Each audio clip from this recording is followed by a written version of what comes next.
na noite, não tem dia. Ela falou. E também assim, o equilíbrio melhorou, porque eu ficava mesmo muito tonta, muito mais embriagada. Eu acho normal. Chorei mesmo. O que melhorou, Zé? A dor do corpo. As dores dos corpos, eu senti. E muito. Você achou que foi bom, né? Adorei.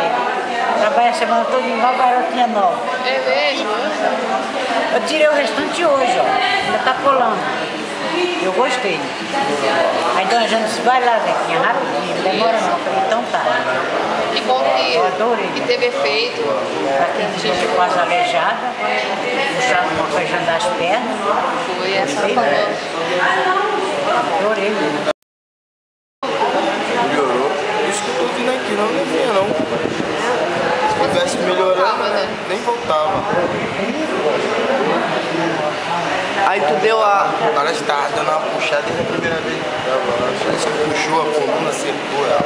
Também tô dormindo no chão puro, né? Aí sai como Diz pra mim, o que melhorou? Tudo, o ouvindo melhor, tô dormindo bem, que não dormia, tô dormindo bem, tudo bem, graças a Deus. A senhora gostou do tratamento? Eu adorei, gostei não, tô adorando. Tudo que tá me fazendo bem, que eu não dormia direito, tô dormindo. Bom, o tratamento melhorou muito em termos de circulatório. Minha pressão, tomo remédio, mas mesmo assim melhorou.